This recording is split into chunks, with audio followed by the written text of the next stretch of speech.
तो बालक, आपने वर्ब में क्या पढ़ लिया? टेंस पढ़ लिया। टेंस में हमने क्या पढ़ा था? टेंस कितने तरीके के हुए थे? टेक्निकली सिर्फ 8, ठीक है, जो हम बचपन से पढ़ते चले आ रहे थे। टेंस 12 होते हैं, बट हमने टेंस कितने पढ़े? 8 ही पढ़े। उसमें हमने फ्यूचर को ज्यादा डिटेल में नहीं किया था। वो रीजन यही था क्योंकि ग्रामर जो है फ्यूचर को टाइम नहीं मानती, ठीक है। फ्यूचर को टाइम क्यों नहीं मानते? क्योंकि टाइम आपके हाथ में कितने हैं? एक तो आपका जो बीत चुका है वो पास्ट है, और जो आपके हाथ में है वो क्या है बेटा? प्रेजेंट। भविष्य कोई नहीं जानता। भविष्य में क्या होगा कोई नहीं जानता। इसको आप इस तरीके से भी समझ सकते हैं कि आप कोई भी चीज, जैसे अभी नया साल आ रहा, ठीक है, 2 महीने बाद आप भी रेजोल्यूशन लेंगे कि इस बार मैं एसएससी पास करूंगा। एक को लेंगे और 2 को कह देंगे अब अगले साल देखा जाएगा, ठीक है। ऐसे बहुत सारे होते हैं ना, खासकर जो नशेड़ी टाइप के लोग होते हैं, आज हम बस इस साल बीड़ी छोड़ देंगे, ठीक है। वो पूरा दिन सुबह छोड़ते हैं, शाम तक आते आते 2 बंडल खत्म हो चुका होता है उनका। रिजोल्यूशन ऐसे ही तो लेते हो, इधर लिया उधर छोड़ो। तो भविष्य कोई नहीं जानता। आप आज यहाँ पे ये कहें कि मैं इस साल ये करूंगा, लेकिन कोई नहीं जानता आने वाले 3 महीनों में, 3 महीने के आने वाले 3 मिनट में क्या होने वाला है, कोई नहीं जानता। दैट मीन्स यहाँ पे इंग्लिश क्या कहती है कि जो आपका फ्यूचर टाइम है वो किसी हेल्पिंग वर्ब से यूज ना करके आप किसके काम चलाएंगे? मॉडल से काम चलाएंगे, ठीक है। आप इसमें भाई देखो जितने भी टेंस थे उसमें हमने हेल्पिंग वर्ब यूज की थी। जाके टेंस का वीडियो देखिए, हेल्पिंग वर्ब क्यों लगाई जाती है, कैसे लगाई जाती है, वहां पढ़ाया है। लेकिन जो बेसिकली आपके प्रेजेंट, पास्ट और फ्यूचर, जो इस तरीके के आपके टेंस थे, present indefinite, past indefinite, past continuous, present continuous, perfect, इसमें आपने 3 तरीके की हेल्पिंग वर्ब यूज करी थी। एक डू थी, दूसरी बी थी, और तीसरी बच्चे हैव थी। डू हमने इंडेफिनिट में यूज कर लिया, बी हमने कॉन्टिन्यूअस में यूज कर लिया, और हैव हमने परफेक्ट में यूज कर लिया। दैट मीन्स वहां पे हमने एक बात को कई बार मैंने कोट किया था कि जो आपकी हेल्पिंग वर्ब है वो टाइम रिप्रेजेंट नहीं करती, वो क्या करती है? State of an action represent करती है। और किसी भी टेंस को, टेंस की डेफिनेशन ही क्या है? Time plus state of an action, ठीक है। तो शॉर्ट में बोले व्हाट इज टेंस, तो आप एक ही बोल सकते हैं, टाइम और स्टेट ऑफ एन एक्शन का कॉम्बिनेशन। अब ये दोनों कंबाइन क्यों होते हैं, ये हमने टेंस के पहले वीडियो में डिस्कस किया था। तो जो आपकी हेल्पिंग वर्ब थी वो मतलब, ये सारा का सारा भी रिवीजन ही चल रहा है, फिर आते हैं विदाउट साइन पे। जो आपकी हेल्पिंग वर्ब थी वो कभी टाइम को नहीं दिखा सकती, वो किसको दिखाएगी? स्टेट ऑफ एन एक्शन को दिखाएगी। फिर बात आती है टाइम को कौन दिखाएगा? तो टाइम को दिखाने का जिम्मा किसका था? V1 और बच्चे V2। V1 आपको प्रेजेंट शो करा लेता था और V2 पास्ट को शो करा लेता था। अब यहीं से बात क्लियर हो जाती है कि फ्यूचर कोई टाइम नहीं होता। आपके अकॉर्डिंग प्रेजेंट पास्ट का क्या होना चाहिए था? फ्यूचर। तो फ्यूचर के लिए एक अलग फॉर्म ऑफ वर्ब चाहिए होती ना, V1, V2, V4, V3 कुछ भी। लेकिन उन्होंने, आपने पढ़ के क्या है, फ्यूचर में भी बच्चे क्या लगता है? V1 ही लगता है। यानी उन्होंने फ्यूचर टाइम को कोई अलग से वर्ब नहीं दी। क्यों नहीं दी? क्योंकि ग्रामर फ्यूचर को टाइम मानता ही नहीं, ठीक है। इसीलिए फ्यूचर के पास कोई अलग सी वर्ब नहीं थी, फ्यूचर V1 को ही फॉलो कर लेता है। अब बात करते हैं, जो आपने ये हेल्पिंग वर्ब इस्तेमाल की वो आपकी क्या? प्रेजेंट में इंडेफिनिट, प्रेजेंट में कॉन्टिन्यूअस, ठीक है, उसी तरीके से और प्रेजेंट में ही परफेक्ट। तो टेंस कैसे बनते थे? Present indefinite, present continuous, present perfect. फिर कैसे बना? Past indefinite, past perfect, past continuous, ठीक है। इसी तरीके से तो चेंज हुआ हमारा। अब बात करते हैं फ्यूचर के साथ क्या हुआ। इन जो, अच्छा एक मिनट और, ये जो आपकी हेल्पिंग वर्ब थी ये कैसे लगाते थे? आपने पढ़ा था हेल्पिंग वर्ब क्या होती है? डू। इसी की सिंगुलर फॉर्म क्या होती है? डज। क्योंकि दुनिया की कोई भी वर्ब हो बिना एस और एस के लिख नहीं सकते आप। उसी तरीके से आपने बी पढ़ा था क्या? इज, एम, आर, ठीक है। मैं प्रेजेंट की लिख रहा हूँ, पास्ट के लिए लिख रहा हूँ कि वाज और वर और डिड। तो उसमें हमने पढ़ा था ये सिंगुलर होगी तो पीएस लगा हुआ है, ये आई के साथ और ये प्लूरल के साथ होगी। उसी तरीके से आपने V3 यानी कि परफेक्ट को पढ़ा था क्या? है। और इसी को सिंगुलर फॉर्म बनाने के लिए हम क्या कर लेते थे? हैज कर लेते थे। आपने गलत क्या पढ़ लिया? आपने विल और शैल को भी ऐसे ही पढ़ लिया फ्यूचर टेंस में। और फ्यूचर टेंस जब आप पढ़ते हैं तो विल और शैल को क्या बोलते हो आंख बंद करके? हेल्पिंग वर्ब, यही तो बोलते हैं। लेकिन ये हेल्पिंग वर्ब, जैसे कि वो है आपकी ऑक्सिलरी वर्ब, हेल्पिंग वर्ब कुछ भी कह लीजिए, वो है, ये वो नहीं है बेटा। आपको पढ़ा दिया गया क्योंकि वो बिहेव उसका कर जाती है, लेकिन एक्चुअल में विल और शैल क्या है? हेल्पिंग वर्ब नहीं है। क्यों नहीं है? जरा ध्यान से देखो बेटा, डू और डज हेल्पिंग वर्ब है। कैसे लगी? सिंगुलर और प्लूरल के तरीके से। Is am are was were कैसे लगते हैं? सिंगुलर और प्लूरल के तरीके से। हैव और हैज कैसे लगते हैं? सिंगुलर और प्लूरल के तरीके से। कभी पढ़े हो? विल सिंगुलर के साथ और शैल प्लूरल के साथ लगता है, ये नहीं पढ़ा आपने। क्यों? क्योंकि ये इन तीनों का पार्ट नहीं है। ये तीनों आपकी प्राइमरी ऑक्सिलरी वर्ब कहलाती है, या आप इसको हेल्पिंग वर्ब भी बोलते हो, लेकिन विल और शैल आपकी हेल्पिंग वर्ब नहीं है। लेकिन हमने क्या पढ़ा? फ्यूचर इंडेफिनिट की हेल्पिंग वर्ब क्या होती है? विल और शैल। फ्यूचर कॉन्टिन्यूअस की हेल्पिंग वर्ब क्या होती है? विल भी, शैल भी। यही तो पढ़ के आए हो। तो वो लाइन जो आप पढ़ते थे वो गलत है। टेक्निकली उसको ऐसे आप बोल नहीं सकते, फिर भी हमने याद किया, हमने किया और हम पास भी हुए। ठीक है, तो पास इसलिए हो गया क्योंकि विल और शैल कहीं ना कहीं काम किसका कर रहे हैं? हेल्पिंग वर्ब का ही कर रहे हैं। क्योंकि मेन वर्ब जैसे वो जाएगा, मेन वर्ब आपकी जाना होगी, तो विल और शैल आपका वहां पे हेल्पिंग वर्ब का काम कर रहे हैं। लेकिन टेक्निकली आप गलत बात समझ गए हैं। हेल्पिंग वर्ब सिर्फ स्टेट ऑफ एन एक्शन को दिखाएगा, इसके अलावा और कोई काम उसके पास नहीं है। ठीक है, जब जब वो हेल्पिंग वर्ब है, तो अगर यही चीज मेन वर्ब बन जाएंगी तो स्टेट ऑफ एन एक्शन भी दिखा सकती है। भाई ऐसा तो है नहीं कि डू, बी और हैव आपकी मेन वर्ब नहीं बन सकती।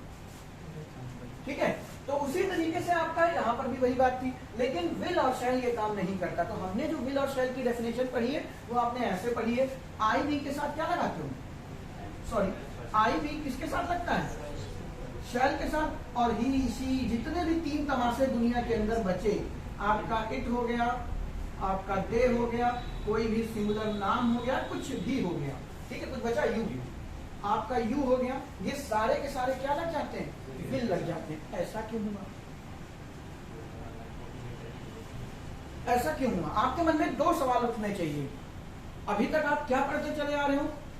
हेल्पिंग मॉडल पढ़ रहे थे। मॉडल्स में आप क्या देखते आ रहे थे? प्रेजेंट में क्या है? पास्ट में प्रेजेंट में पास्ट में माइंड। ठीक है, ये हो रहा था।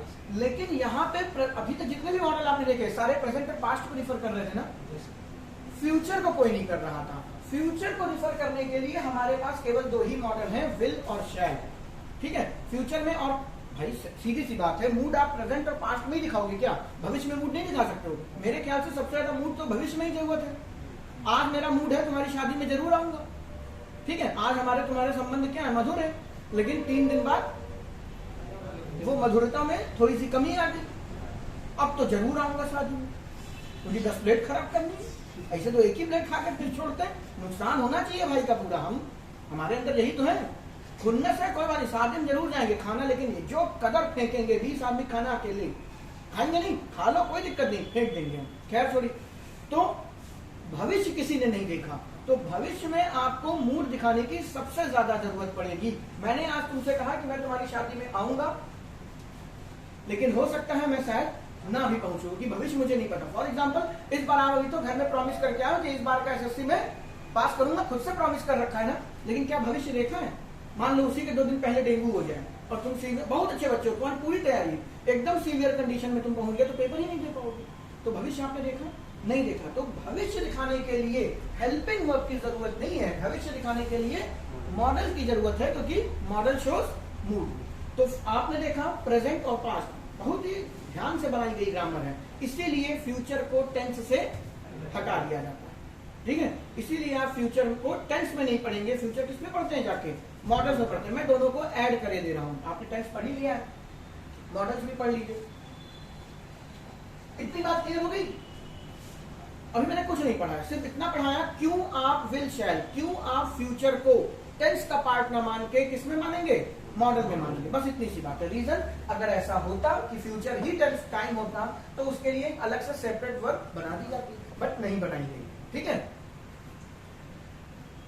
और दूसरा आपका क्या आ गया? जो आपकी हेल्पिंग वर्ब थी वो सारी की सारी सब्जेक्ट के नंबर के अकॉर्डिंग काम करती हैं। एक आदमी तो डू डस, 2 आदमी तो डू, एक आदमी तो इज, मैं है तो आई, मतलब आई है तो एम, प्लूरल है तो आर। ये हैव है तो प्लूरल, हैज है तो सिंगुलर। लेकिन विल और शैल का सिंगुलर प्लूरल से कोई लेना देना नहीं है। क्यों? क्योंकि अब ध्यान से सुनिएगा, सिंगुलर प्लूरल से क्यों लेना देना नहीं है? आपने ये चीज पढ़ी है किसमें? प्रोनाउन में। आई और बी बच्चे क्या होते हैं? First person. ये मैं प्रोनाउन में आपको पढ़ा के आया हूं। आई और बी क्या होते हैं? First person. ठीक है, इसी के बाद आपने पढ़ा होगा यू। यू क्या होता है? Second person. और बाकी जितने बच्चे आपका ही, शी, इट, दे, और कोई भी नाम हो जाए, हालांकि मैं प्रोनाउन ही प्रोनाउन बता रहा हूँ, सिंगुलर नाउन, ये सारे के सारे इसमें चले जाएंगे आपके थर्ड पर्सन। और आपने पढ़ा है फर्स्ट पर्सन क्या होता है, वो जो बोलता है, सेकंड पर्सन क्या होता है, जो सुनता है, लिसनर हो गया, और थर्ड पर्सन कौन होता है, जिसके बारे में बात की जाती है, स्पोकन ऑफ, पैसिव होता है आपके उसमें, यानी उसके बारे में आपको वो कन्वर्सेशन में एक्टिवली परफॉर्म नहीं करता। मैं और संदीप अभी बात करके फहीम को 4 गाली दे दे, फहीम कुछ करेगा, है ही नहीं। हम और आप मिलके इंग्लिश में तबाही मचाए पड़े, इंग्लिश को बुरा लगा नहीं। लेकिन अगर मैं यही तुम्हें कुछ कह दूं, तुम भूल जाओगे। क्यों भूल जाओगे?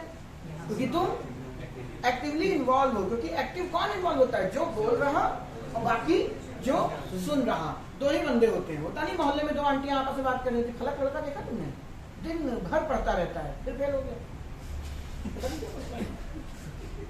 दिन भर देखो कॉपी लिए टहला करता है, लेकिन पास आज तक नहीं हुआ। तो क्या वो फला का लड़का कौन है इसमें, थर्ड पर्सन। एक आंटी बोल रही, एक आंटी सुन रही, तो वो आपका फर्स्ट पर्सन या आपका सेकंड पर्सन। अब मुझे एक बात बताइए, इन तीनों पर्सन में किसका मूड इंपॉर्टेंट है, फर्स्ट पर्सन का, क्योंकि बोलने वाले का। लिसनर तो भाई मैंने कहा मैं तुम्हारी शादी में जरूर आऊंगा, तो तुम क्या कहोगे, ना ना, तुम तो चुपचाप सुन के चले जाओगे, हाँ सर आइएगा, जो भी जैसा भी है। तो ये तो बोलने वाले का मूड दिखाएगा ना। तो इसीलिए आपने देखा कि जो आपका फर्स्ट पर्सन है उसके साथ सेपरेट एक हेल्पिंग वर्ब दी। फिर देखिए बहुत इंपॉर्टेंट, बहुत मजेदार बात करेंगे अभी। आपके 3 पर्सन थे ना, आई, वी, यू, और बाकी ये सारे ही, she, it, they, singular noun. आपने क्या पढ़ा, जो विल और शैल है वो नंबर के हिसाब से बिहेव नहीं करता, सिंगुलर है कि प्लूरल है, वो पर्सन के हिसाब से बिहेव करता है। यानी जो बोलने वाला है, जो आपका स्पीकर है, उस पे आप शैल लगा लेते हो, बाकी सबके साथ विल लगा लेते हो। अभी हम बात करेंगे कि ग्रामर ने ऐसा क्यों नहीं किया कि तीनों के साथ शैल लगा सकते थे। लगा सकते थे, कोई दिक्कत नहीं। मान लीजिए आज हम लोग ग्रामर बना रहे हैं, सब यहाँ पे ग्रामेरियन बैठे हैं, आज इसका जन्म हो रहा है, व्याकरण की रचना की जा रही है, ठीक है, बना रहे हैं। तो तुम में से एक ने कहा कि इतना 3 तमाशा क्यों कर रहे हैं, सभी के साथ शैल ना लगा लो। मैंने कहा ठीक है, कोई दिक्कत वाली बात नहीं। हम थोड़ी देर के लिए मान लेते हैं first person, second person, third person, सबके साथ हम क्या लगा लें, शैल लगा लें, किसी को कोई दिक्कत नहीं। लेकिन फिर एक प्रॉब्लम यहाँ पे, जैसे आगे बढ़ेंगे एक प्रॉब्लम आपको दिखाई देगी। वो ये है, आप जब प्रेजेंट टेंस में पढ़ रहे थे, आप जब उसको प्रेजेंट टेंस में पढ़ रहे थे या पास्ट में पढ़ रहे थे, तो आपको एम्फसाइज करने की एक अपॉर्चुनिटी रहती है। अपॉर्चुनिटी कहना सही होगा, ठीक है, देखते हैं। आपको उस बात को एम्फसाइज करने के लिए कुछ ना कुछ वर्ड मिल जाते हैं जिसको आप एम्फसाइज कर सकते हैं। कैसे, कोई एग्जांपल देना चाहें? प्रेजेंट में एक ही बात को आप एम्फसाइज करके कैसे इस्तेमाल कर सकते हो? ये तो फिर फ्यूचर हो गया, प्रेजेंट की बात कर रहा हूं मेरे भाई। देखो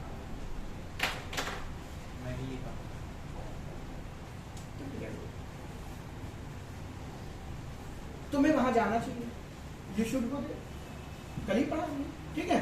अब मुझे अपनी बात को जोर दे के कहना है कि अगर नहीं गए तो नुकसान हो जाएगा, ठीक है। ऐसे समझो, आपके घर में बिजली का बिल है, 18 तारीख ड्यू डेट है, पिताजी ने आपको 10 तारीख को पैसे दे दिए, बेटा लाइट का बिल जमा कर देना, ठीक है, तुम्हें बिल जमा कर देना चाहिए। तुमने पैसे लेके रखे, तुम्हें भी पता है 8 दिन है, 11 बीती, 12 बीती, 13 बीती, 14 बीती। पापा ने 16 तारीख को आपसे फिर पूछा, बेटा आपने लाइट का बिल भर दिया? तो आपने कहा क्या, नहीं पापा भर देंगे। तो तुम्हें भर देना चाहिए, अभी वो एकदम गर्म नहीं हुए, तुम्हें भर देना चाहिए। वो इंग्लिश में बात करेंगे तो you should deposit that bill, कुछ भी कहते हैं, वो ये कह देंगे। अब हो गई 17, अगर कल बिजली बिल नहीं जमा हुआ तो लाइट कटेगी, ठीक है। अब 17 को फिर पूछे, बेटा जमा हो गई? अब उनकी थोड़ी आंखों में लाली आ रही है, ठीक है, आंखों में लाली आ रही, जमा कर दी उन्होंने करना। तो अब की वो हड़का के कहेंगे यू मस्ट, बात को जोर देना। उन्होंने क्या किया, मस्ट लगा के अपनी बात को एक्सप्रेस किया कि अगर अब नहीं किया, एक तो लाइट कटेगी और दूसरा तो लाइट आएंगी, ठीक है। और फिर अब मैं थोड़ा सा समझा दूं, 18 भी आ गई, सब खाना खाने बैठे, लाइट गई, तो वही भरी थाली तुम्हारी वाली, अपनी नहीं, अपनी लोग खाएंगे, तो मुंह पे मारी और एक ही लाइन बोली, क्या, यू मस्ट हैव, याद आया ना, अनरियल सिचुएशन, तुम्हें बिजली का बिल जमा कर देना चाहिए था, केवल रिवीजन के लिए किया है। आप क्या बोलेंगे, वो घटना घट चुकी, चिड़िया चुग गई खेत वाली बात, you must have deposited your bill. और तुम कूद दिए गए, लेकिन वापस आते हैं अपने विल शैल पे। तो आपको प्रेजेंट की बात को स्टाइल में बोलने के लिए, मूड दिखाने के लिए, जोर देने के लिए क्या है हमारे पास? मॉडल। ध्यान सुनना, आप वर्तमान में with the help of helping verb आप वर्तमान में कोई भी सेंटेंस इसकी वजह से बना लेते हैं, लेकिन अगर इसमें आपको डिटर्मिनेशन दिखानी हो, कंपल्शन दिखानी हो, कुछ ऐसा दिखाना हो, तो आप क्या करेंगे? मॉडल्स की मदद लेंगे, लोगे। अब आओ फ्यूचर में। फ्यूचर में जो आपने यूज किए विल और शैल, ये तो ऑलरेडी क्या है? थोड़ी देर के लिए हमने तो विल को माना ही नहीं, कोई हमने शैल को माना। आपने जो शैल यूज किया, फ्यूचर में तो कोई घटना जितनी भी होगी वो सारी की सारी क्या दिखाएंगी? मूड को ही दिखाएंगी। ठीक है, तो उस मूड को दिखाने के लिए आपने पहले से ही एक हेल्पिंग वर्ब ले रखी है। माफ कीजिएगा, आपने मूड को दिखाने के लिए फ्यूचर में पहले से ही एक मॉडल ले रखा है। तो अब उस भविष्य में अपनी बात को जोर देने के लिए, एम्फसाइज करने के लिए, कंपल्शन, डिटर्मिनेशन, प्रॉमिस, ये सब चीजें दिखाने के लिए आप क्या करेंगे? दूसरा मॉडल तो नहीं लगा दोगे साथ में, फिर दो मॉडल हो जाएंगे। तो उन्होंने एक बात कही कि आप ऐसा करो, भविष्य में एक मॉडल नहीं, दो मॉडल ले लो, विल और शैल। ठीक है, ध्यान सुनना। उन्होंने कहा कि इस चीज को अगर आपको हटाना है तो आप क्या कर लें? दो मॉडल का यूज कर लें। और जब जब आपको सामने वाले को दिखाना हो कि मैं भविष्य में ये काम करके ही मानूंगा, तो आप एक काम करिए, दोनों को बदल दीजिए, अदला बदली कर दे, अदला बदली कर दे तो काम चल जाएगा। फॉर एग्जाम्पल, मैं तुम्हें कल मारूंगा, नॉर्मल सेंटेंस है, आई शैल बीट यू। लेकिन अब मुझे इसको जोर दिखाना है कि कल दिखना चाहिए बेटा बाहर, तुमको पक्का पीटेंगे। तो इसमें एम्फसाइज करना है, तो मुझे कुछ नहीं करना, आई के साथ रिकमेंडेड क्या है? शैल। आप बस उठा के आई के साथ क्या कर दें?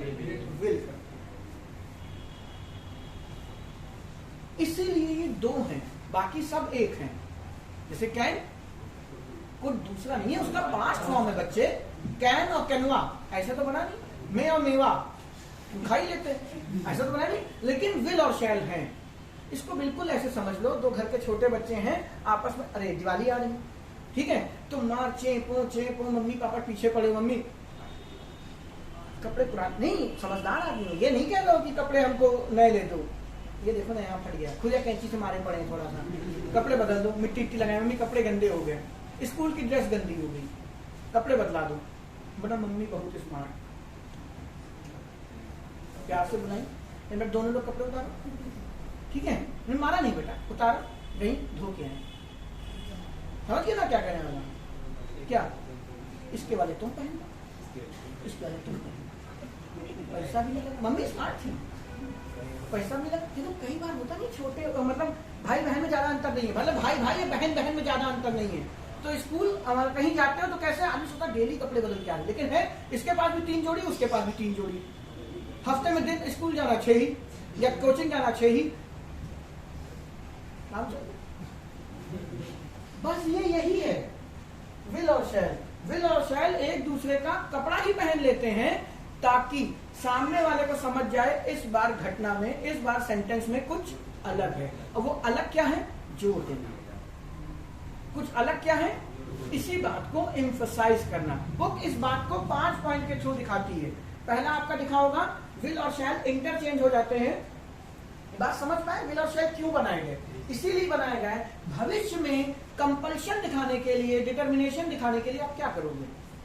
प्रेजेंट में हमारे पास can, could, must, may, might 75 है, ठीक है, लेकिन भविष्य में केवल एक है विल, जो कि खुद एक मॉडल है। तो वो अपने साथ कभी देखो विल और कैन साथ में लिखा हो, नहीं लिखा होगा, तो ऐसा वो कभी कर नहीं सकते। तो उन्होंने कहा भैया इसको एक और दे दो, विल दे दो, या विल की जगह पे शैल दे दो, कुछ भी कर दो। और जब भी इनको अपनी बात को कुछ अलग दिखाना होगा, ये एक दूसरे की जगह पर लग जाएंगे, ठीक है। तो आप अपनी बुक जाके खोल के देखिएगा, उसमें सीधा सीधा लिखा होगा, जब भी भविष्य के सेंटेंस में आपको क्या दिखाना हो, 5 पॉइंट लिखे होते हैं। डिटर्मिनेशन मतलब, मैं लिखवा कुछ नहीं और सुनिए बस, डिटर्मिनेशन मतलब दृढ़ निश्चय, ठीक है, कि मैं ये काम इस बार, मैं इस साल नौकरी लेके रहूंगा, 20 लाख की सीट दे दी, ठीक है, और फिर पुलिस वाले उठा के लेके गए, ऐसे नहीं पढ़ के इस साल में नौकरी, एक बार तो नहीं पापा जल्दी लेके आते थे, कहते नहीं पापा इस बार पास हो जाएंगे, तो वो डिटर्मिनेशन है आपका। दूसरा कंपल्शन, मजबूरी, अरे यार जाने दो भी घर जाके बर्तन धोने, ठीक है, आपकी मजबूरी, तीसरा आपका वादा, प्रॉमिस, भाई कल 100 रुपए देना, हाँ भाई दे दूंगा, पक्का दे दूंगा। तो ठीक है, जैसे आपके यहाँ कोई आता है शादी में जरूर आइएगा, तो सामने वाला बोलेगा आई विल कम। तो जब वो आई के साथ जो नॉर्मली क्या लगता है, शैल लगता है, वो क्या लगा के दे रहा, विल। तो वहां पे पक्का की इंग्लिश नहीं बोलने का, तो भाई मैं पक्का आऊंगा। अब सोच रहे सर मैं आऊंगा की इंग्लिश तो आई शैल कम होगी, पक्का की क्या लिखें? तो पक्का कच्चा नहीं, बस आपको क्या करना है, कपड़े बदल देने हैं। आई की जगह, सॉरी विल की जगह पे, सॉरी आई क्या लेता है, शैल, तो हम क्या लगा देंगे, विल। तो I will come, that means definitely वो बंदा आएगा, उसमें पक्का वर्ड हिडन है। ठीक है, पापा आए, आप नदिया के अंदर पड़े हुए थे, हाई स्कूल में फेल हो गए, पिताजी बेंच लेके आए, जैसे रजाई उठाई तुम्हें पता था, तुम अंदर ही से बोलते चला गए I will pass this year, कुछ भी बोल सकते हो। ठीक है, तो पिताजी पढ़े लिखे आदमी थे, आई के साथ विल लगा बोलूंगा, तो वो छोड़ के चले गए। अब वो बात अलग है, लड़कियों को पता ही नहीं किसके साथ क्या लगता है, वो जो मुंह में आया बक दिया। ठीक है, तो लेकिन पिताजी ने आपको नहीं मारा, क्यों? क्योंकि वो आपका क्या दिखा रहा है, दृढ़ निश्चय दिखा रहा है, वो आपका वादा दिखा रहा है। ठीक है, इसी में एक और वर्ड बनता है नेगेटिव, धमकी। बुक में देखिए लिखे होंगे थ्रेट, धमकी, बाहर मिलो। याद करो हाई स्कूल इंटर में लड़कों, किसी को भी कहा नहीं बाहर मिलो, हम ही कहते थे, अच्छा गंगा से शक्तिमान है। तो जब आप ये कहते ना बाहर मिलो, और फिर आप बाहर गए, कोई मिला ही नहीं, तो इसका मतलब उसकी धमकी कैसी थी, सॉफ्ट वाली, पक्की वाली नहीं थी। धमकी जैसे आपने सुना होगा, कोर्ट में देख लेंगे, आई विल शू यू, यही तो बोलते हो, आई शैल नहीं बोलते हो। फिर वो धमकी का है कि रह गई, बाहर मिलो कूट देंगे, तो आई विल कूट यू, बीट यू।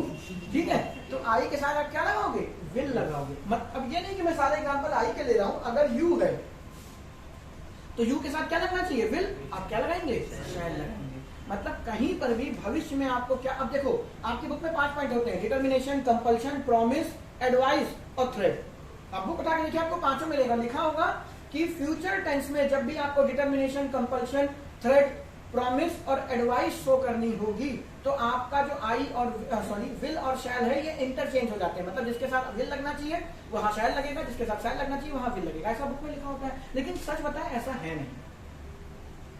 ये जितने भी पॉइंट आपने पढ़े, कुछ याद करने की जरूरत नहीं, चाहे डिटर्मिनेशन हो, चाहे कंपल्शन हो, चाहे एडवाइस हो, चाहे प्रॉमिस हो, चाहे थ्रेट हो, ये सब एक ही चीज से लगे हैं, किससे, एम्फेसाइज करने से। ठीक है, डिटरमाइन करने से, बस एक ही पॉइंट। अब याद करिए, बाहर मिलो, मैं तुम्हें कोर्ट में देख लूंगा। अब इसको धमकी माने कि मेरा दृढ़ निश्चय माने कि मेरा वादा है तुमसे कि कोर्ट में तुमसे निपट जरूर लेंगे बेटा, आज जो तुम किए हो, क्या मानो, कुछ भी मानो। वादा है मेरा कि तुम्हें पीटेंगे, धमकी है मेरी कि तुमको पीटेंगे, या मेरा ये कर्तव्य है, दृढ़ कर्तव्य नहीं कहेंगे, सॉरी, दृढ़ निश्चय, डिटर्मिनेशन। ठीक है, तो एक्चुअल में कुछ भी नहीं, जब जब डिटर्मिनेशन की बात होगी, विल और शैल बेटा क्या हो जाएंगे, इंटरचेंज होंगे। ये आपको सारे याद करने की जरूरत नहीं है, धमकी, वादा, मैंने इससे वादा किया था मैं इसको 100 रुपए दूंगा, तो इसको वादा कह लो, या मेरा दृढ़ निश्चय कह लो कि भाई जब भी तुम कहोगे मैं तुम्हें 100 रुपए दूंगा। ठीक है, और तुरंत छीन भी लूंगा, ये लाइफ मैंने एकदम रखी थी। ठीक है, तो ओवरऑल अगर आपको कहना है तो विल और शैल क्या करते हैं, भविष्य में मूड दिखाने का काम करते हैं, मॉडल है ये दो इसीलिए हैं क्योंकि भविष्य में जब आपको डिटर्मिनेशन दिखानी हो, कर्तव्य निष्ठा दिखानी हो, अपना कंपल्शन दिखाना हो, मजबूरी दिखानी हो, तो आप इन दोनों को क्या कर सकते हैं, भाई अंधेरा कायम है, दोनों आपस में क्या हो जाएंगे, इंटरचेंज हो जाएंगे। अब ये आपको सेंटेंस बताएगा कि आप मजबूरी है या नहीं है। फॉर एग्जाम्पल एक दो नन्हे मुन्ने एग्जाम्पल देख लेते हैं। बोलते टाइम तो आप कर लोगे, लेकिन लिखते टाइम आपको ये बातें कैसे क्लियर होंगी। पेपर में आ गया, ऐसा लिखा है शैल यू। अब देखना, एक आपके बुक में एक और रूल लिखा होगा बेटा, आपके बुक में लिखा होगा कि जो नौटंकी अभी भी पढ़ाई गई है ना कि विल और शैल इंटरचेंज हो जाते हैं, ये सिर्फ अफर्मेटिव सेंटेंस में होंगे, ये एज अ रूल आपकी बुक में रिकमेंड होगा, जाके देखिए क्या लिखा होगा कि जो विल और शैल जब डिटर्मिनेशन होगा, कंपल्शन होगा, एडवाइस होगी, प्रॉमिस होगा, थ्रेड होगा, तो ये क्या होंगे आपस में इंटरचेंज हो जाएंगे, लेकिन सिर्फ किसमें, अफर्मेटिव सेंटेंस में। नेगेटिव और इंटेरोगेटिव में नहीं। ये आपकी बुक में एज अ रूल लिखा है, समझ लीजिए ऐसा क्यों होता है। मैंने एक सेंटेंस आपसे पूछा, विल यू टेक टैक्सी, हम दोनों लोग बाहर आउट पे खड़े हैं, अब इंतजार कर रहे हैं, तो बस निकली, तुमने नहीं तो बस निकली, तुम नहीं चढ़ा, तुमने कहा टैक्सी लोगे क्या, इतना पैसा तो है नहीं, बस में चढ़ो। तो मैंने उससे क्या पूछा, शैल यू टेक टैक्सी, क्या ये सही है बेटा? यू के साथ क्या लगना चाहिए, विल। यू के लिए कौन सेट है, विल। आपने क्या लगाया, शैल, यानी आप क्या दिखा रहे हो, डिटर्मिनेशन। अब मुझे एक बात बताओ, अगर वो डिटरमाइन है क्या कि वो टैक्सी ही लेगा और आपको ये बात पता है, तो फिर आप पूछता है क्वेश्चन तो इंटेरोगेटिव है ना। मैं तुमसे कह रहा हूं आओ मूवी देखने चले, अब वो बात अलग है तुम डेस्परेट हो चल दो, लेकिन मैंने तुमसे पूछा है ना बेटा मूवी देखने चलोगे, तो तुम हाँ और या ना दोनों में कह सकते हो ना। तो पूछने वाला, बोलने वाला, जो आपका स्पीकर है, उसको कैसे पता कि तुम पक्का मूवी देखने चलोगे? बताओ, नहीं पता ना। तो जब आपको डिटर्मिनेशन दिख ही नहीं रहा, तो आप कैसे यू के साथ शैल लगा रहे? यही बात आपकी बुक रूल बना के लिखती है कि इंटेरोगेटिव सेंटेंस और नेगेटिव सेंटेंस में विल और शैल का इंटरचेंज नहीं होता। इसी वजह से नहीं होता कि जब मैं तुमसे पूछ रहा हूं टैक्सी लोगे, तो मुझे पता है क्या कि तुम लोगे ही लोगे। अगर मुझे पता है तुम टैक्सी ही लोगे तो मैं तुमसे पूछूंगा क्यों? तो अगर मैं तुमसे पूछ रहा हूं तो तुम टैक्सी ले भी सकते हो, नहीं भी ले सकते हो। और जब दोनों ही पॉसिबिलिटी है तो डिटर्मिनेशन कहीं है नहीं है, तो फिर चेंज काहे की? पेपर में इस लेवल की एरर आती है। यहाँ पे विल ही लगेगा। अगर यहाँ पे अभी आप आगे जाके चैप्टर मुझसे पढ़ेंगे क्वेश्चन टैग, वहां पे दोहराऊंगा इसी बात को, एक लाइन में बताऊंगा। लेट्स गो, आओ चले, वहां पे ऐसे लिखा होगा और लिखा होगा शैल वी, नीचे ऑप्शन होंगे विल वी। तो क्वेश्चन टैग क्या होता है हिंदी में समझा देता हूं। आप ही प्रश्न पूछते हैं और आप ही जवाब देते हैं। कई बार आप शादियों में गए होंगे, खाना खाया होगा, तो वहां पे आदमी जब बाहर निकल रहे होते हैं, जिनकी बेटी शादी होती है, कोई भी रिसेप्शन हो, तो आपसे पूछते बेटा आपने खाना खाया? नहीं खाया, जाओ खा के आओ। तुम कुछ बोल भी नहीं पाए, तुम मुंह में 5 ठूंसे पड़े थे, 5 पान 2-3 दबाए हुए भी थे। अब वो बेचारे क्या जाने किस इस तरह के पेटू टाइप के आदमी हो, ठीक है। तो उन्होंने आपसे क्या पूछा, खाना खाया? नहीं खाया, जा खा के आओ। याद करिए आपके एकेडमिक में जब आप स्कूल जाते थे, टीचर ऐसे बोलते होमवर्क किया? नहीं किया, वो मुंह बता रहा होता है नहीं किया। तो पहले पूछता है किया, फिर तुम्हारे भाई नहीं किया होगा तो हाँ करोगे तो बोलेगा, नहीं तो चुपचाप सीधे, ठीक है। कुछ आदमी नहीं तो बोलता नहीं, तो टीचर खुद पूछते बेटा होमवर्क किया? नहीं किया, इधर आओ, कोना लिया, पीठ के बराबर कर दिया। तो होमवर्क किया, ये उसका प्रश्न था, उसका आंसर भी उसने टैग कर दिया, नहीं किया। कई बार होता है ना, मम्मी बाहर होती है, उनसे कहती है 6 बजे तक घर पहुंच जाना, ठीक है, छोटी बहन को होमवर्क कराना है, 6:30 बजे फोन करें, घर पहुंच गए? नहीं पहुंचे ना, बदतमीज आदमी, तुमको सुन ही नहीं पाए, क्योंकि उन्हें पता है तुम पहुंचने वाली पार्टी नहीं। 6 बजे कहा है, 7 बजे पहले पहुंचने, तो वो खुद ही जानते हैं। उसी को बोलते हैं क्वेश्चन टैग, जिसमें उसका आंसर टैग होता है। तो वही बात, लेट्स गो, आओ चले, चलोगे क्या? ये एक ही आदमी की स्टेटमेंट है। मुझे बताओ, लेट्स गो मैंने कहा और मैंने कहा चलोगे क्या, ये उसकी इंग्लिश है। अगर आप पढ़ समझ पाए well and good, otherwise question tag में देखेंगे। अभी इतना समझो, शैल नी। तो जब मैं आपसे पूछ रहा हूं चलोगे क्या मैं डिटरमाइन हूं कि तुम चलोगे ही चलोगे? बोलो, क्योंकि अगर मैं डिटरमाइन हूं तो मैं पूछूंगा क्यों? मैं तो सीधे हाथ पकड़ूंगा चलो। और अगर ऐसा नहीं है तो कौन सा सही होगा? वी के साथ क्या लगता है? फर्स्ट पर्सन है ना, शैल लगता है, इसलिए आपका ये क्या होगा? सही होगा। अगर यहीं पे यू तो हो नहीं सकता, पॉसिबल नहीं है, वी ही होगा। तो शैल भी, अगर पेपर में विल भी लिखा है तो वहां पे क्या हो जाएगा? कट जाएगा। तो ये बुक आपकी एक रूल बना देती है इसके पीछे कि इंटेरोगेटिव सेंटेंस में मोस्ट प्रोबेबली कभी भी विल और शैल का इंटरचेंज नहीं करना है। अब आपको पता है क्यों नहीं करना? रीजन, प्रश्न पूछते टाइम दृढ़ निश्चय नहीं हो सकता है। और फिर वही बात है कि जो बंदा प्रश्न पूछ रहा है विल और शैल, उसी का तो मुंह दिखाएंगे। और मैं तुमसे कुछ पूछ रहा हूं तो फॉर एग्जाम्पल मैं भी तो आपसे कितने सारे क्वेश्चन पूछता हूं, तो क्या मैं उसमें विल लगा सकता हूं? मतलब आई वी के साथ मैं विल लगा सकता हूं? नहीं लगा सकता, क्योंकि मुझे पता है। कैसे मैं लगा सकता हूं? क्योंकि मुझे पता है तुम में से कोई जवाब नहीं देगा। उस सिचुएशन में आप लगा सकते हैं, लेकिन पेपर में ऐसा आपको पता नहीं चलेगा। पेपर में जब भी लिखा हो तो अगर वो सेंटेंस इंटेरोगेटिव है तो उसमें कभी भी आई वी के साथ हमेशा शैल लगेगा, और ही शी इट यू दे, और आपका कोई भी नाउन है अगर उसके साथ हमेशा क्या लगेगा? विल लगेगा। देखो मैंने गलती की थी, सिंगुलर नाउन लिख दिया था, किसी ने टोका? वो डू और डज में काम चलता है, हैव और हैज में काम चलता है। विल और शैल को सिंगुलर प्लूरल से कोई मतलब नहीं, मैंने आपको पहले भी पढ़ाया, तो वो रिदम में चला गया। हाँ, सिंगुलर नाउन नहीं, केवल नाउन। किसी भी तरीके का कोई नाउन हो, आपको उसके साथ हमेशा क्या लगाना है? विल लगाना है इंटरोगेटिव में। और अगर अफर्मेटिव सेंटेंस है और वो आपको डिटर्मिनेशन शो कर रहा है, तो आप बखूबी उसको क्या करेंगे? इंटरचेंज करेंगे। कुछ इस तरीके के एग्जांपल होते हैं, मैं ये काम कर सकता हूं, आई विल सी यू, ठीक है? बहुत हो गया है एग्जांपल, अभी जब एक्सरसाइज करेंगे तो आपको मिलेंगे। उम्मीद है इतनी बातें हजम हो गई, ठीक है? तो विल और शैल का मॉडल में यही एक वर्जन है। शैल का पास्ट क्या होता है? शुड, वो हमने कल डिस्कस किया, शुड हो गया ना, शुड, मस्ट और टू, तीनों हो गए थे हमारे। विल का पास्ट क्या होता है? वुड। ये भी मैंने आपको उसमें पढ़ाया था। Can you give me a glass of water, could you give me a glass of water, would you give me a glass of water. तीनों का मैंने एग्जांपल आपको उसी दिन करा दिया था, लेकिन आज फिर सुना दे रहा हूं। कुड और वुड आर इक्वल, ये समझ लीजिए। कुड और वुड क्या है?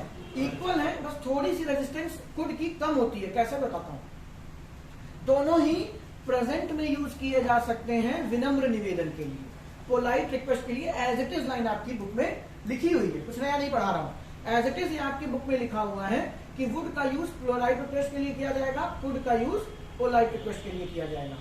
आपने इसका एक एग्जांपल क्या था? मैंने पूछा था can you give me a glass of water. इसका मतलब क्या है? मैं तुम्हारी कैपेसिटी चेक कर रहा हूं कि तुम ला सकते हो कि नहीं। क्या तुम मेरे लिए, सबसे अच्छा एग्जांपल, क्या तुम मेरे लिए चांद सितारे तोड़ के ला सकते हो? तो कोई लड़की अगर आपसे कह रही है, कोई लड़का आपसे कह रहा है, लेकिन मोस्टली लड़कियों की वजह से पूछा जाता है, तो लड़की अगर आपसे पूछ रही है क्या तुम मेरे लिए चांद सितारे तोड़ के ला सकते हो, तो वो क्या कह रही है? सीढ़ी लगाओ चढ़ जाओ? नहीं, वो आज की कैपेसिटी चेक कर रही है। माफ कीजिएगा, कैपेसिटी नॉन लिविंग बीइंग की होती है, आपकी एबिलिटी चेक कर रही है, कैपेबिलिटी चेक कर रही है। आप आंसर क्या करेंगे? हाँ या ना, ठीक है? लेकिन अगर उसने इसको कैसे पूछ लिया, कुड यू, अब वो आपसे कह रही है या कह रहा है जरूरत है ला करके दो, तो can you give me a glass of water अगर कोई पूछे, यस, और फिर ऐसे बैठे। याद है 5 स्टार का एक ऐड आता है, वो ऐसे खड़ा होता है और वो दादी माँ उधर बैठी होती है, ऊपर से पियानो वाली गिर पड़ता है, क्या कहती है बेटा मेरे लिए क्या कर दो? अच्छा नहीं, साड़ी उठा दो, है ना? अब वो ऐसे ही बैठा रहता है और लेकिन मना नहीं करता। क्या कहता है? हाँ उठा देंगे, लेकिन करता नहीं है। सीधा एग्जांपल है कैन और कुड का। बस दादी वहां हिंदी बोल रही होती है, दादी इंग्लिश में बोल रही है, तो इसका मतलब क्या है? कैन लगा के बोल रही है। क्या मेरी छड़ी उठा दोगे? हाँ उठा देंगे। उठाएंगे नहीं, क्योंकि उन्होंने क्या लगाया? कैन लगाया। तो 5 स्टार का जो वो ऐड है वो सीधा रिप्रेजेंट करता है कैन, ठीक है? अगर वो उठा के दे देता तो दादी क्या बोलती उससे? मतलब पहले क्या बोला होना चाहिए? कुड। अगर वो कुड बोलेंगी तो वो उठा के देगा। नहीं भी दे सकता है, ये भी सिचुएशन है, लेकिन तब वो चीज आपको अभी रिक्वायरमेंट है, आप विनम्र निवेदन कर रहे हैं। यही विल के साथ है। विल यू बारो मी 100 रुपीज, क्या तुम मुझे परसों 100 रुपए दोगे? क्या लगाओगे? विल। अभी तो नहीं चाहिए ना। अक्सर लड़के कहते हैं भाई वहां मैं लड़की छेड़ आया, ठीक है, या उस लड़की ने मुझे छेड़ दिया, ठीक है, 100 लोग आ रहे हैं मारने, क्या करोगे? ये मैं जानता कहां चला, एक मूवी आपने देखी होगी, रहना है तेरे दिल में, तुषार कपूर की इकलौती मूवी, इसके गाने बहुत अच्छे हैं। करीना कपूर बहुत नया नया आया था 1 ही 2 में, तो उसमें एक डायलॉग है, वो कहता है कि वो मैंने उसको लव लेटर दिया है, तो कहता भाई उसके बाप पुलिस में भी आ रहे होंगे, कहीं मैं तो उन्हीं तरफ जाके बोलूंगा मां मेरी बहन को छेड़ता है, ठीक है? अगर आपने मूवी देखी तो मेरे दिमाग में ये विचार वहीं से उठता है, क्या ये बात मैं क्यों बोल रहा हूँ? हाँ भाई कल मुझे वो लोग मारने आएंगे, क्या तुम साथ में मार खा लोगे? ऐसे 100 लोग मारेंगे एक ही आदमी को, तो एक एक डंडा मारा 100 पड़ेंगे, तुम रहोगे तो 50-50 कम, जब तुम बचाने वाले तो तुम भी पार्टी नहीं हो, 2-4 बंदे और बुला आते, सब लोग मिलके मार खाएंगे, ठीक है? तो सबको कम कम पड़ेगी। हरकतें ऐसी बेटा, मारी खाओगे। तो उसने पूछा, तो अब वो किसमें पूछेगा? विल। और आपने कहा हाँ, क्योंकि अभी तो कोई आया नहीं उस दिन आपने कहा, लेकिन वो पिट रहा है तो फोन करके कहेगा भाई जल्दी आ, कैसे बुलाएगा? वुड लगा के बुलाएगा, ठीक है? तो विल का वुड से वही रिश्ता है जो यहाँ पे अभी किसका कैन गलत लाइन होगी, विल का वुड से वही रिश्ता है।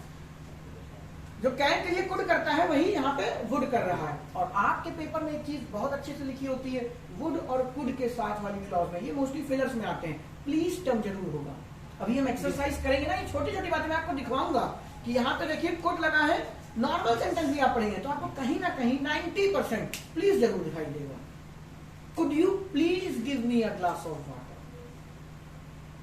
आप देखिए आपको पेपर में मिलेगा। क्यों? क्योंकि जो पेपर बनाता है वो भी पढ़ा लिखा आदमी है, वो भी पढ़ा लिखा आदमी कि बच्चा डैश करके लिख दिया, प्लीज भी हटा दिया, you give me a glass of water, आगे डैश है, आप कैन भी भर सकते हो, कुड भी भर सकते हो, कोई दिक्कत नहीं। लेकिन जैसे ही वो लिखेगा dash you please give me a glass of water, अब कुड ही आएगा या वुड आएगा। पेपर में दोनों ऑप्शन कभी एक साथ नहीं आएंगे कि ये नहीं आपको वुड भी दिखाई दे रहा है, कुड भी दिखाई दे रहा है, दोनों नहीं आएंगे, एक ही आएगा। और अगर आ जाए, ऐसे आना नहीं है तो वुड को प्रेफर किया जाता है, ठीक है।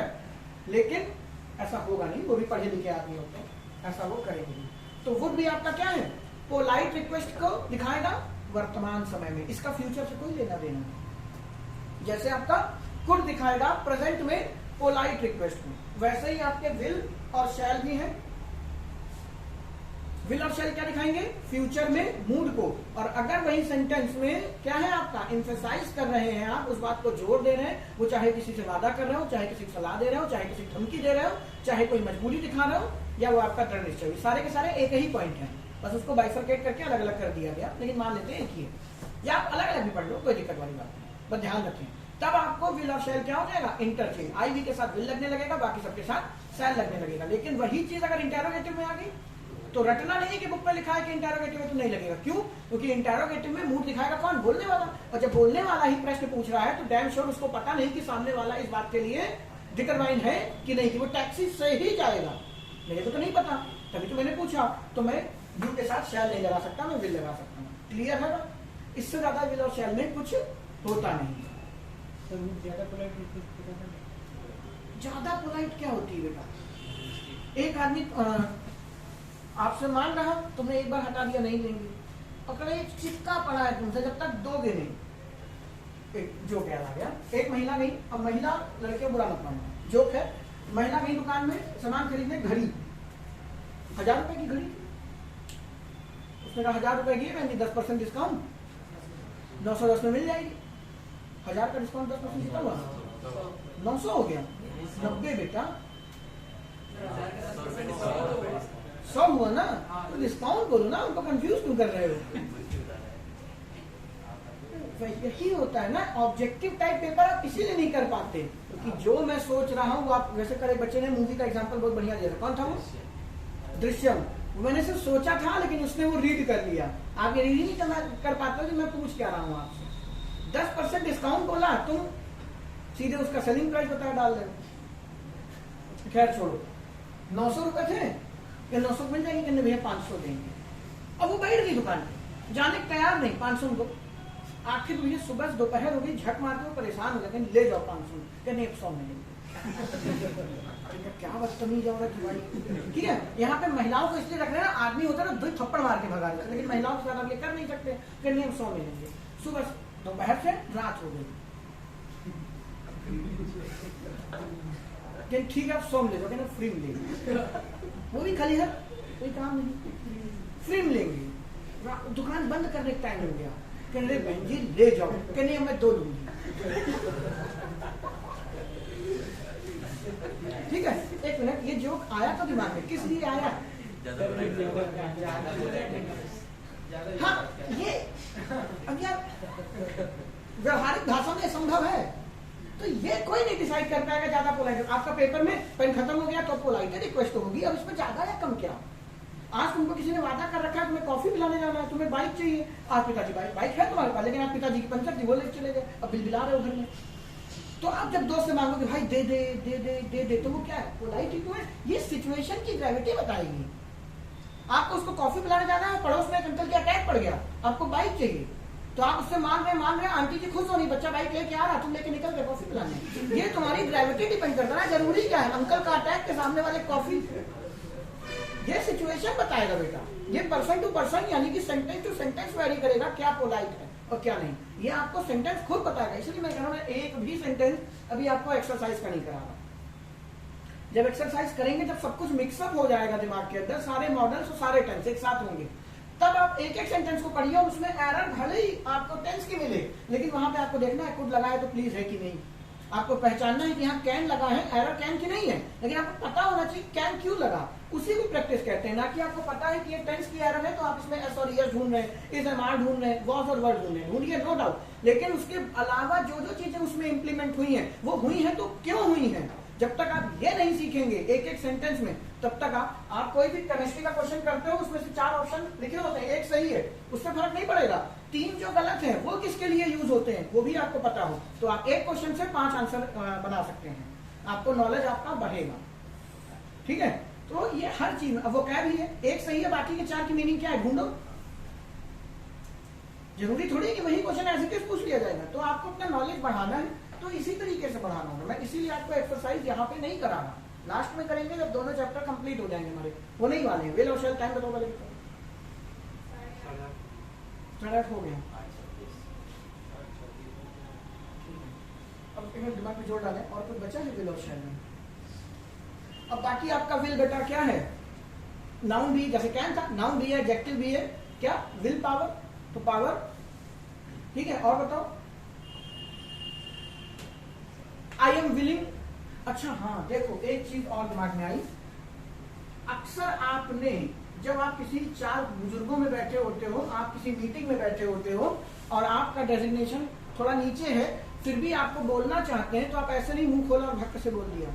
ठीक है, टीचर आपको पढ़ा रहा है तो आप कैसे हाथ ऊपर करेंगे, I would like to say something sir, ठीक है, आई वॉन्ट, तो आप वहां पे क्या बोलते हो, आई वुड लाइक टू से या I would say, both sentence are correct, आप चाहे लाइक लगाओ या ना लगाओ doesn't matter, I would like to say, I would से, दोनों का एक ही मतलब है, क्या आप विद रिक्वेस्ट कहना चाहते हैं। याद करिए, अगर आपकी इजाजत हो तो मैं कुछ बोलूं, ये उसी की हिंदी। याद करो जहांपना, आपके हुजूर में गुस्ताखी, क्या क्या होता है, गुस्ताखी माँ, आपके हुजूर, हुजूर क्या होता है, खजूर सुना है। ठीक है, अगर इजाजत हो तो गुस्ताखी पेश करूं, कुछ ऐसे सुना होगा, उसकी इंग्लिश यही है, आई वुड से। इसका ये मतलब नहीं है मैं कहूंगा, मैंने कुछ, अब इसको क्या, आप कुछ बच्चे इसको विल का पास समझ लेते हैं और फ्यूचर की बात है उसको पास में कैसे बनाए। ठीक है, तो I would like to say something, I would say something. ठीक है, फॉर एग्जाम्पल आपके बेटा, आप अभी भी 18 के होंगे, ठीक है, मान लेते हैं, वो तो 20 साल पहले गए थे, 18 के होंगे, आपको कल ही ड्राइविंग लाइसेंस मिला, लेकिन पापा आपको आज भी बच्चा समझते हैं। हाईवे पे हो, अभी भीड़ भाड़ नहीं है, सन्नाटा चल रहा है, तो पापा से, पापा I would like to drive here, पापा पढ़े लिखे, हम भी चलाएंगे, उधरी तुरंत सीट बेल्ट खोल बेटा, 1 लाख मारी गेट के बाहर। बात करने का तरीका होता है ना, मैंने कहा था ना, धर्मेंद्र ने क्या कहा था, इंग्लिश बहुत ही अभद्र भाषा है, अभद्र नहीं है। पापा हम भी चलाएंगे, हिंदी में आप बोल क्या कर देते हैं, इंग्लिश में मॉडल बताएगा आपका मूड क्या है, वो बताता है भद्रता है कि अभद्रता। बेटा दोस्त बगल में चला रहा, कहो वही भी स्टीयरिंग घुमाना शुरू कर दे, हम चलाएंगे, घुस जाओ लेके, लेकिन हम चलाएंगे। लेकिन वही बेटा आपके पिताजी बैठे, आपने कभी टाइम नहीं किया, अभी भी आपको लाइसेंस मिला है, 18 के हुए, 18-19 के, ठीक है, तो पापा से परमिशन मांगने, वो भी कहा हाईवे है, सन्नाटा पड़ा है, तब आप बोलेंगे I would like to drive here. अब वो आपके फादर का डिसीजन है कि आप, लेकिन वो समझ गया कि बच्चे का क्या है, विनम्र निर्णय, ये नहीं कि टसुए बहा रहे, आंसू ना देखे तो गाली नहीं देंगे। होता नहीं, मम्मी से कोई काम करवाने के लिए पहले आंसू ग्लिसरीन लेते हो, ग्लिसरीन तो मिलता नहीं, प्याजा ले लेते हो, सूंघ के एकदम लाल करके जाते हो, तो वहां पे सारा काम प्याज का कौन कर देगा, वुड। ये अंग्रेजी का प्याज समझो बेटा, ठीक है, टसुए दिखाएगा नहीं, लेकिन ये काम टसुओं का ही करता है, आंसू को ही कहते हैं, टसुए मत बहाओ, सुना है, ठीक है। तो I would like to drive here, I would like to say something, I would say something, कोई भी चीज आपको करनी है, ठीक है। आपके किसी मित्र के यहाँ गए, उनकी मम्मी ने कहा बेटा बैठो, बड़ी प्यार से कहा मैं आपके लिए, तुम्हें गाजर का हलवा बहुत पसंद है, पता है, ठीक है, तुम जैसे गया, आंटी ने कहा हालांकि तुम्हारी इतनी इज्जत बेटा अपने घर में नहीं है, दोस्त के घर में तो लगती नहीं होती, लेकिन मान लो कल को तुम्हारी नौकरी लग गई और दोस्त अभी पढ़ ही रहा है, तुम गए, अरे भाई साहब तुरंत बेटा आप बैठो, अभी मैं आपके लिए गाजर का हलवा लेके आता हूँ, लेकिन कहीं आपको याद आया, गाजर का हलवा थोड़ा टाइम टेकिंग है, तुम्हें याद आया कि मुझे जाना है, तो आप ऐसे नहीं कहोगे आंटी मैं जा रहा हूं, कहेंगे क्या अकड़ू हो गया, नौकरी लग गई, भाव बढ़ गया, क्या तो? तो इंग्लिश अभद्र है कि भद्र है? किसके थ्रू? मॉडल। तो मॉडल का काम ही यही है बोलने वाले का मूड बताना, ठीक है? आपकी नौकरी लग गई लेकिन आप फिर भी सम्मान कह रहे हैं कि आज मैं आपके हाथ का गाजर का हलवा नहीं खा पाऊंगा, मुझे जाना है, कुछ अर्जेंट काम है। आप ऐसे नहीं मुंह पे, नहीं आंटी मैं नहीं खाऊंगा, मैं बाजार से नहीं खरीद सकता क्या, अभी सैलरी नहीं आई पहले तो क्या हुआ, भीख मांग के ले लूंगा, ठीक है? तो उनको भी बुरा लगेगा। तो ये वो वर्ड्स हैं जो आपका गेस्चर दिखाएंगे, आपका ग्रेटिट्यूड दिखाएंगे किसी के साथ में। तो ये मोस्ट प्रोबेबली आपको कहाँ काम आते हैं, स्पोकन में, लेकिन पेपर में भी ये फिलर्स में पूछ लिए जाते हैं, भी हम एक्सरसाइज के थ्रू जानेंगे। दूसरी बात, विल आपका क्या है, मेन वर्क का भी काम करता है। I am willing to do this, मुझे खुशी होगी ये काम करके। होता नहीं है कोई लड़की बेटा स्कूटी से गिर गई और आगे लड़का भी गिरा, उसका पैर भी कट गया, सब स्कूटी लड़की को उठा रहे हो, ये बड़ा जोक बनता है। और वो सच्चाई है कि नहीं मुझे नहीं मालूम, भगवान न करे कभी नौबत आए गिरने पड़ने की, ठीक है? सब लगे बने लौंडा वहां चिल्ला रहा, कहते आ रहा थोड़ा खूनी तो बह जाएगा, लेकिन पहले इसका तो स्कूटी पोंछ दे, ठीक है? तो क्या छोड़ी, कहाँ थे, क्या कहना चाह रहा था, भूल गया। तो आई एम विलिंग, मुझे खुशी होगी आपकी मदद करके। तो विल आपका क्या है, मेन वर्ब है, तभी तो उसमें आईएनजी लगा, ठीक है? और आपका विल पावर हो गया। और Iron Will, Iron Fist movie देखियो ना, आयरन विल भी होता है क्या, आयरन मैन किसको कहा जाता है हमारे यहाँ, सरदार वल्लभ भाई पटेल जी को। तो वो आयरन विल के आदमी थे, मतलब उनकी इच्छा क्या थी, लोहे से मजबूत, अगर आज 10 घंटे गणित पढ़नी तो पढ़नी है, कोई नहीं हिला सकता, लेकिन 1 घंटे बाद छोड़ो यार कल देखेंगे, ठीक है? ये कॉटन विल है, ठीक है? आयरन विल नहीं, कॉटन विल होगी। तो विल आपका नाउन भी बच्चे, एडजेक्टिव भी है और मेन वर्ब भी है। लेकिन बेसिकली जितना अभी बताया ये आपके पेपर ओरिएंटेड था, बाकी इसमें तो ज्यादा खास है नहीं। आज के लिए इतना ही, कल करेंगे।